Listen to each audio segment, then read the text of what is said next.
The cold air slapped against my face the moment I stepped outside, a sharp reminder that the world didn't care about my broken heart, didn't care that the son I raised with everything I had was planning something unspeakable, and as I walked down the front steps, pulling my coat tighter around my shaking body, I kept repeating in my mind, slow, steady, almost like a survival mantra, stay calm, stay aware, stay alive, because it felt like every shadow held a threat now, every sound carried a warning, and the streetlights flickered in that eerie, almost prophetic way that makes you feel as if the universe is trying to tell you something, and maybe it was, maybe it had been for years and I just hadn't heard it until now, but I forced myself forward toward the car, my keys cold in my palm, my breaths coming in small, trembling bursts, and as I slid into the driver's seat and locked the doors instantly, out of instinct, fear, both, I sat there with my head against the steering wheel, eyes closed, trying to gather enough strength to accept what I had overheard, because in the chaos of the moment, one truth hit me harder than anything. If Michael was willing to do something so cruel, so dangerous, so final, then the woman with him wasn't just some girlfriend, she was someone who had gotten deep under his skin, someone who had twisted him into a person I barely recognized, and the more I thought about her voice, the coldness, the confidence, the way she manipulated him so effortlessly, the more I realized this wasn't just Michael's idea, this wasn't just greed, this was influence, coercion, control, and maybe, just maybe, he didn't fully understand what he was stepping into, or maybe he did, and that hurt even more, but I couldn't sit there thinking about the why, or the how, not yet, not when my safety depended on being smarter, faster, and more careful than they expected, so I turned the key in the ignition, the engine rumbling to life like a tired old friend, and pulled out of the driveway, the night stretching ahead of me like a long, unknown road, and the only destination I could think of, the only place that made sense, was my lawyer's office downtown, because even though it was late, and even though he probably wouldn't be there, the building had security cameras, lights, privacy, and most of all, distance from my house, distance from Michael, distance from the danger I suddenly felt closing in around me. I drove slowly at first, my hands gripping the wheel so tightly my knuckles turned pale, and every few seconds I checked the mirrors, terrified that I might see his car behind me, or hers, or someone they had sent, because the paranoia was settling in deep and fast, crawling under my skin like fire, and I hated it, hated that they had turned me into someone who looked over her shoulder for shadows, hated that fear had become my new companion, but fear was also keeping me alive, and I wasn't going to ignore it, so I whispered, stay focused, and kept my eyes on the road, the town around me unusually quiet for a Thanksgiving week night, houses glowing softly with warm lights inside, families laughing, cooking, preparing, living, and there I was, driving through the same streets with a heart full of betrayal instead of joy, dread instead of comfort, and somewhere deep inside, a strange bitterness formed, a question I didn't want to admit aloud. Why me? Why my son? Why did love turn into this? But I shoved that thought aside as I pulled into the dark lot behind my lawyer's office, parking under the only working light, the flickering bulb casting long, shaky shadows across the pavement, and even though the building was closed, I knew exactly where the drop box was, the slot where clients could leave urgent paperwork. And as I stepped out of the car, clutching the leather folder tightly against my chest, I felt the cold cut through me again, sharper this time, almost warning, and I glanced around the empty lot, scanning every dark corner, every alley, every reflection in the glass doors before approaching the metal slot near the entrance. I slid the folder halfway in, but something stopped me, something instinctive, something deep and old that whispered, wait, because even though the folder contained every document they might try to force me to sign, everything from the house title to the insurance to the living will, something didn't feel right about leaving it there, unguarded, unattended, vulnerable, and the more I thought about it, the more I realized this wasn't just about documents, this was about truth, about evidence, about protecting myself in ways I had never imagined needing to, and that folder, with its worn edges and yellowed papers, suddenly felt like the only shield I had left, so I pulled it back out slowly, whispering, no, not yet, not this way, and instead slid it into my purse, close to my body, as if keeping it safe meant keeping myself safe. That's when I heard it, a faint sound, distant but distinct, the soft crunch of gravel under tires somewhere in the alley behind the building, and every hair on my arm stood up, my breath freezing in my throat as I turned my head just enough to see a pair of headlights slowly rolling into view, dim at first, then brighter, sharper, too slow to be innocent, too deliberate to be casual, and my heart dropped into my stomach because the car, even though I couldn't see the plate, even though I couldn't see the faces, felt familiar, too familiar, the shape, the color, the old dent on the front bumper reflecting in the dim light, and I whispered, no, no, not now, as I backed toward my own car, my hands trembling so violently I almost dropped my keys again, but before I could reach the door, the unknown car stopped at the far end of the lot, engine humming, windows tinted dark enough to hide whoever was inside, and they didn't move, not forward, not back, just sat there, watching, waiting, as if deciding what to do with me, and I felt something primal rise inside me, something like the raw instinct of an animal sensing a predator, and I knew, without a doubt, that I had to leave, now, immediately, before that car moved again, before anyone stepped out, before I became exactly what they were planning for me to become, alone, cornered, vulnerable. So I forced my numb fingers to unlock my door, jumped inside, slammed the lock down manually, and turned the key so hard the engine coughed in protest before finally roaring to life, and the moment I shifted into reverse, the car at the end of the lot flicked its headlights brighter, as if reacting, as if responding to my movement, and my breath caught, but I didn't wait to see what they intended. I backed up fast, then jerked the wheel and sped out of the lot, tires crunching over gravel, heart pounding so violently I could hear it over the engine, and as I pulled onto the main street, I glanced into the rearview mirror. The car emerged from the lot a few seconds later, turning out slowly, too slowly, like a hunter tracking its prey, and I whispered, oh God, they followed me, my hands tightening on the wheel as I pressed the gas harder, the night rushing past in blurred streaks of yellow streetlights and dark windows.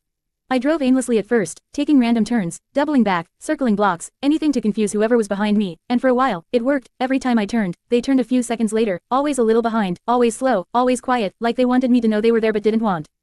to scare me into doing something unpredictable, and the fear grew heavier, thicker, almost suffocating, but then something inside me snapped. Maybe anger, maybe heartbreak, maybe the survival instinct that had been pushing its way up since the moment I heard that call. And I whispered, fiercely, I'm not going to die tonight, and I pressed the gas harder, speeding toward the only place that made sense at that hour, the police station. I pulled into the station's lot so fast I nearly clipped a concrete barrier, and the moment I parked under the bright floodlights, the safest light I had seen all night, the car behind me slowed at the entrance, hesitated, then turned away, disappearing back into the darkness of the street, and even though my entire body shook with adrenaline, fear, and exhaustion, I sat there for a long moment, breathing in hard, uneven gasps, whispering, thank God, as the reality of what could have happened settled heavily into my bones. Inside, the station was quiet, too quiet, just one tired-looking officer at the front desk flipping through paperwork, but the moment he looked up and saw me, saw my shaking hands, my red eyes, the way I clutched my purse like a lifeline, he stood up slowly, his voice soft, careful, ma'am, are you all right? And those 4 simple words nearly broke me, because after everything I had heard, everything I had seen, everything I had survived that night, hearing someone speak to me with kindness, real, genuine kindness, felt like a lifeline being thrown into deep water, but I swallowed hard, forcing my voice to work, forcing the words to come out. I need help. Someone is trying to hurt me, and even though my voice cracked, even though the truth tasted bitter and unreal on my tongue, the officer nodded, calm, patient, okay, ma'am, let's sit down, tell me everything, and as I followed him into the small interview room, the harsh fluorescent lights buzzing above us, I felt a mix of relief and devastation, because telling the police meant admitting the truth out loud, and admitting the truth meant accepting that my son, the boy I raised, the boy I loved, the boy I would have died for, was willing to take my life. But before I could speak, before I could even breathe properly, something unexpected happened, something that made every hair on my arms rise again. My phone buzzed. A text message, from Michael, just 4 words, Mom, where are you?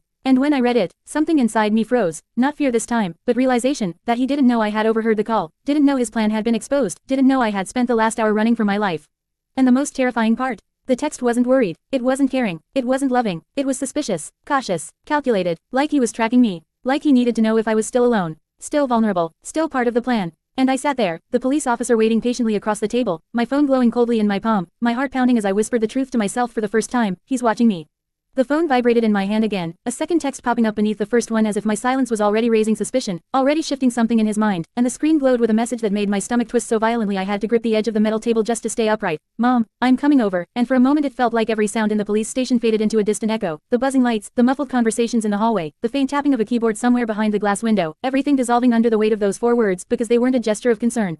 They weren't the words of a loving son checking on his mother, they were a warning, a countdown, a cold confirmation that whatever he was planning, whatever darkness had wrapped itself around his heart, was already in motion, and the officer across from me must have seen something in my face, some sudden shift in the color draining from my skin, because he leaned forward, his voice gentle but firm, Ma'am, what's wrong? What happened now? And I turned the phone toward him with a trembling hand, whispering, he's coming here, he doesn't know I'm safe, he doesn't know I know, and the officer's expression changed instantly, the softness vanished, replaced by something sharp, alert, protective, and he stood up quickly, motioning to someone outside the door, his voice low but urgent, we need someone at the front entrance, now, and I watched everything unfold like I was underwater, distant, slow, unreal, officers moving with purpose, radios crackling, boots echoing down the hallway, and for a moment I felt more like a witness to someone else's nightmare than the victim of my own, but then another thought hit me, something worse, something colder, if Michael was coming to the police station, then he wasn't afraid of being seen, wasn't afraid of being questioned, wasn't afraid of consequences, and that meant he was either confident he could manipulate his way out, or he wasn't planning on leaving me alive in the first place. The officer returned and gently placed a warm cup of water in front of me, but my hands were too unsteady to hold it, so it sat untouched as he lowered himself back into the chair, folding his hands carefully, almost delicately, like he was afraid of breaking me any more than I already was. Ma'am, I need you to tell me exactly what happened on that call, and I swallowed hard, nodding, even though my throat felt like it was closing, my lungs tightening with each breath, but I forced myself to speak, because this was the moment that would determine everything, the moment that would decide whether I walked out of this station alive. I overheard my son, and a woman, planning something, and my voice cracked, my eyes burning as the truth spilled out. They want me to sign documents, insurance, property, everything, and then, they said, once I'm alone, once I'm at his house, and I couldn't finish the sentence, the words choking in my throat, the horror too thick, too real, too heavy to speak, but the officer nodded gently, encouraging, understanding without needing every detail, and he filled in what I couldn't bring myself to say. They were planning to harm you, and hearing someone else say it, hearing those words exist outside my mind, made me break, quietly, painfully, the tears slipping out before I could stop them, and I covered my face with my hands, ashamed, heartbroken, terrified,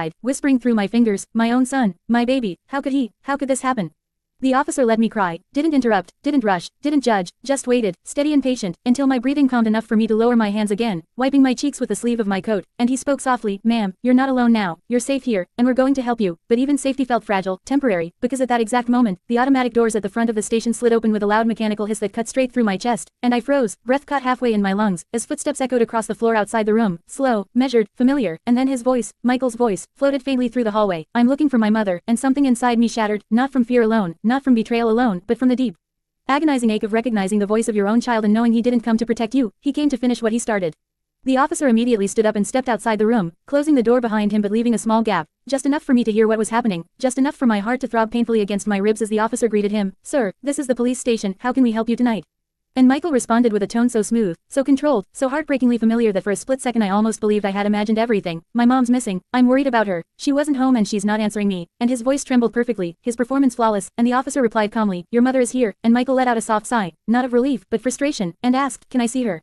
Before the officer could answer, another voice echoed from the hallway, a woman's voice, the same cold voice I heard on that call. We really need to check on her, officer, she's not well, she gets confused, and that sentence, that calculated lie, made every nerve in my body ignite with panic, because she wasn't supposed to be here, she wasn't supposed to follow him, she wasn't supposed to be brave enough, or foolish enough, to walk into a police station in the middle of a murder plot, and yet she was here, calm, composed, confident, as if she believed they still had control over everything, including me. The officer spoke again, firmer now, ma'am, sir, please wait in the lobby, and their footsteps paused, and I could almost feel them standing outside the door, separated from me by just a few thin inches of wood, and it made my entire body tense so hard my muscles burned, because part of me wanted to scream, to run, to confront them, but another part, the part that had listened to that phone call with frozen shock, whispered, stay quiet, stay smart, stay alive, and I pressed my back against the chair, my breath shaky, my fingers digging into the seat as the door opened again, just enough for the officer to slip inside, closing it behind him with a soft click.